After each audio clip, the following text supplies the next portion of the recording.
आज मी नूडल्स बनवणार आहे। नूडल्सची रेसिपी दाखवणार आहे। पाणी उकळायला ठेवलेलं होतं पहिलंच। पाण्याला उकळी आलेली आहे। त्याच्यामध्ये मीठ टाकणार आहे 1 मोठा चम्मच।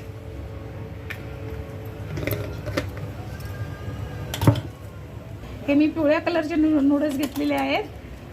आता हे नूडल्स मी पाण्यामध्ये टाकणार आहे, थोडेसे असे तुकडे करून याचे।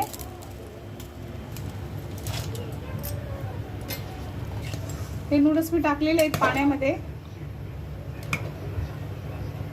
15 ते 15 मिनिटं, 10 ते 15 मिनिटांमध्ये बॉईल होतील। 75% पर्यंत नूडल्स बॉईल होतात। मी त्याच्यामध्ये थोडंसं तेल टाकते।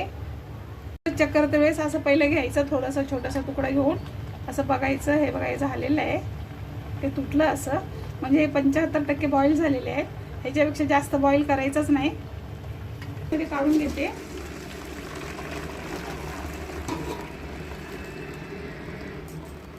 याचं वरतून थोडंसं गार पाणी टाकायचं बरं का, म्हणजे चिपकणार नाहीत।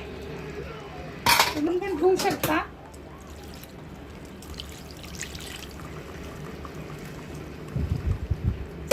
द्यायचं, नॉर्मल थंड असतं ते पाणी टाकायचं आपलं। हे बघा मस्त झालेले आहेत माझे सुटसुटीत। माझी कढई गरम झाली, मी तेल टाकते। 3 माप तेल टाकलेलं आहे। हे बघा कांदा कापलेला आहे, गाजर आहे, शिमला मिरची आहे आणि कांद्याची पात। मिरची 2 कापलेल्या आहेत अशा लांब मध्ये, बारीक नाही आहेत। एका मिरचीचे 2 भाग केलेले आहेत। मी कांदा टाकते आतमध्ये। कांदा असाच कापायचा। मीठ टाकणार आहे मी, थोडीशी हळद टाकलेली आहे। कांदा माझा मस्त फ्राय झालेला आहे। शक्यतो मीठ टाकू नका, मसाल्यामध्ये मीठ असतेच तसं। शिमला मिरची टाकते,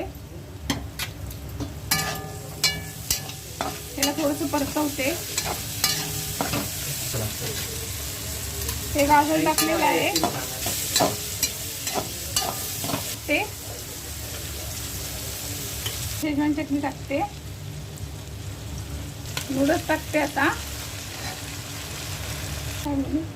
2 चम्मच।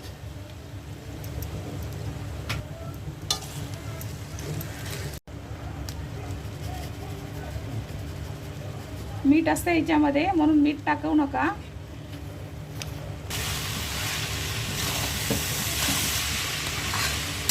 हे बघा माझे नूडल्स झालेले आहेत, आता खाण्यासाठी तयार आहेत। हे बघा कसे सुटसुटीत झालेले आहेत मस्त।